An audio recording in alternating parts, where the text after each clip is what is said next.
Coucou, je suis contente de vous retrouver dans une nouvelle vidéo. Cette vidéo va parler des shootings photos. Je vais vous parler à la fois de mon expérience en shooting photo et vous montrer les derniers shootings que j'ai pu faire. Et également, je vais vous donner des petits conseils. Vous êtes libre de les suivre ou non. D'abord, comment trouver des photographes pour faire un shooting photo? Facebook, je sais, c'est pas le réseau du moment et pourtant, il est vraiment pratique. Sur Facebook, vous trouvez des pages qui s'appellent collaboration, shooting, photographe, shooting Paris par exemple. Voilà. Vous avez plein de groupes, il faut fouiller, s'inscrire, mettez des photos de vous, mettez un petit message, demandez des collaborations. Et de là, vous allez avoir des photographes qui vont venir vous parler en privé pour vous proposer de faire des shootings. C'est très simple. Commencez par les meilleures photos de vous-même et puis expliquez dans une petite description simple que vous aimeriez faire une collaboration avec un photographe.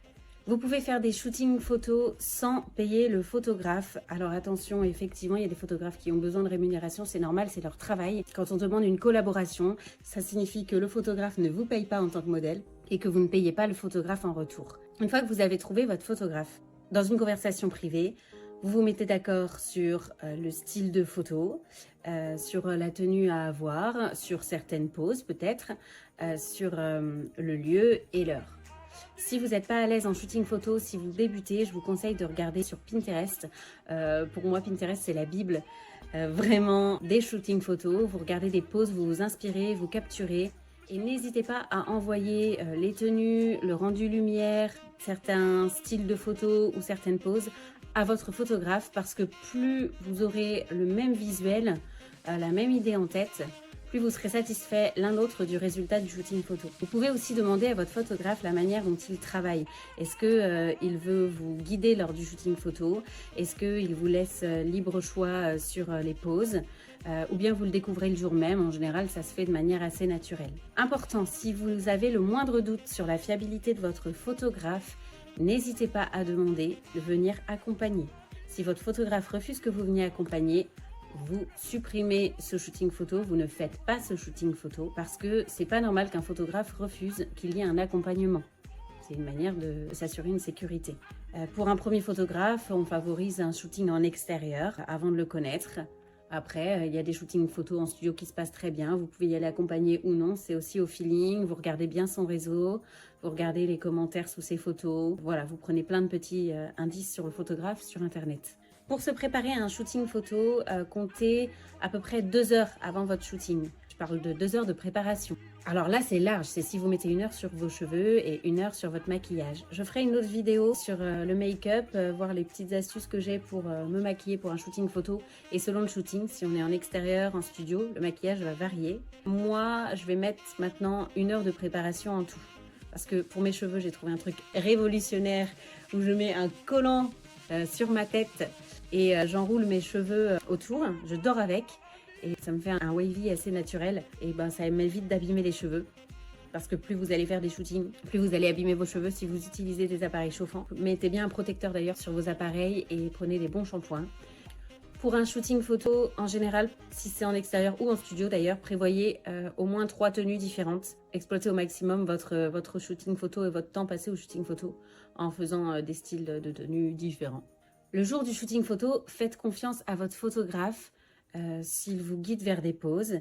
N'hésitez pas à dire non, moi je suis pas à l'aise si vous voyez qu'il vous emmène vers des poses que vous pourriez juger Pardon, vulgaires. moi je reviens juste sur un point qui n'est pas forcément hyper limpide. C'est juste que quand une fille dit non, j'ai l'impression quand même que souvent ça sous-entend que c'est... C'est non. C'est votre image qui va ressortir. Vous avez le droit de vous affirmer sur ça.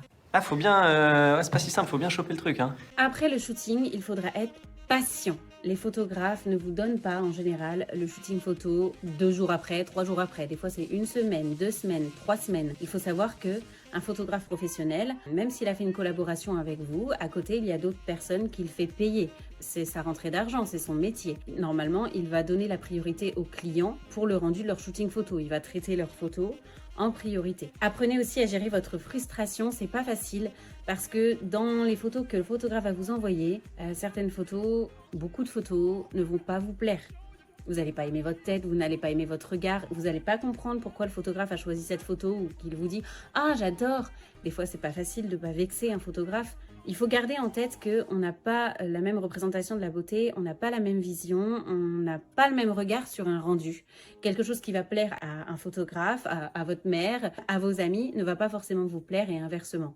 Donc soyez objectif, mais ne vous forcez pas à publier une photo qui ne vous plaît pas ou votre image ne vous plaît pas. Moi, ce que je fais, en général, j'autorise le photographe à publier des photos qu'il a de moi en coup de cœur, que je n'aime pas du tout. Par contre, je lui demande de ne pas m'identifier. Une règle importante quand vous publiez les photos de votre shooting, c'est évidemment d'identifier votre photographe. Et après, si vous avez un compte en public, n'oubliez pas les hashtags pour qu'un maximum de personnes puissent vous retrouver si c'est votre but. Quand vous publiez les photos de votre shooting, ne mettez pas des filtres Insta dessus. C'est pas représentatif du travail du photographe. Il a passé du temps à traiter la lumière de vos photos. Il a choisi un rendu. Vous respectez votre photographe. Vous ne mettez pas de filtre dessus.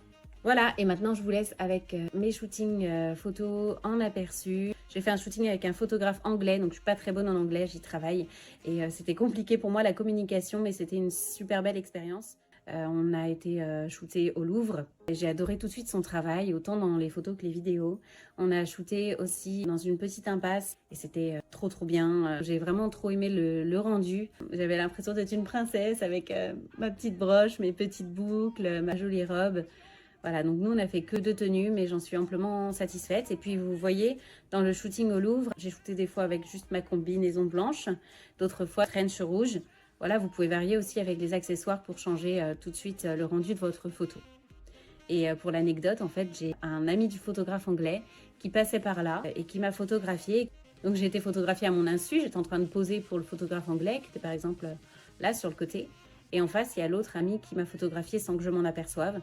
Et du coup, j'ai récupéré ce cliché. Et c'est une anecdote assez sympa. Et l'autre shooting photo que j'ai fait, c'était en studio avec des gélatines pour un effet assez bleu, violet, feu.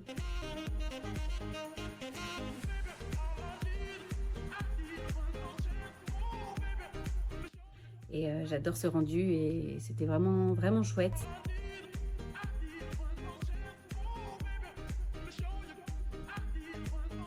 Et donc c'est tout pour moi. N'hésitez pas à m'envoyer en commentaire vos réactions, des questions.